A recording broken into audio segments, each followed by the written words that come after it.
When Jesus went up on the mountain and began to teach the crowds, he opened his mouth and gave what has become known as the Sermon on the Mount. In the midst of his message, he made a declaration that would challenge and correct many assumptions. "Do not think that I came to abolish the law or the prophets. I did not come to abolish but to fulfill." Matthew 5:17. This statement was precise and deliberate. Jesus anticipated that some might misunderstand his mission, to suppose he came to invalidate or render obsolete the law of God or the writings of the prophets. He addressed that head-on. Do not even think it.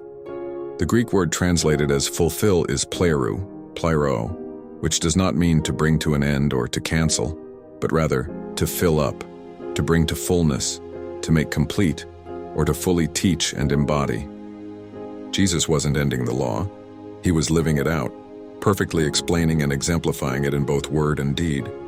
Jesus followed with this unambiguous statement, "For truly I say to you, until heaven and earth pass away, not one iota, not a dot, will pass from the law until all is accomplished."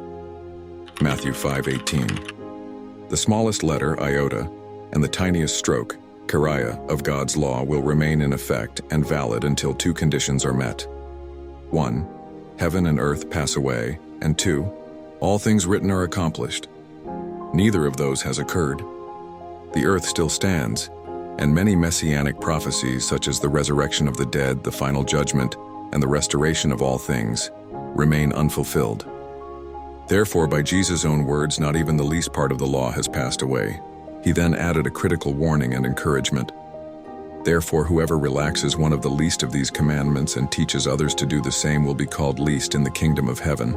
But whoever does them and teaches them will be called great in the kingdom of heaven. Matthew 5:19. This makes clear that the commandments are still in effect. Teaching others to disregard even the smallest commandment lowers one's standing in the kingdom. Obedience and teaching faithful observance of God's commands is honored by God. This was not the language of someone canceling the Torah or making it void. This was the language of a Messiah upholding and magnifying the law of his Father. Jesus' statements directly contradict the idea that by fulfilling the law, he abolished it. That would render his own words incoherent. "I did not come to abolish. Not one stroke will pass. Whoever breaks even the least command." The modern interpretation that fulfill means bring to an end is not supported by the Greek, the context, or the surrounding teaching.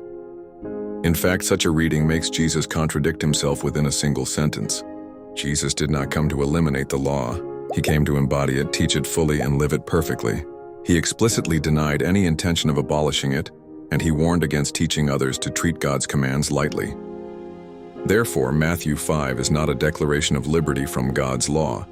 It is a call to deeper faithfulness to it, through the lens of the Messiah who fulfills it in spirit, truth, and example.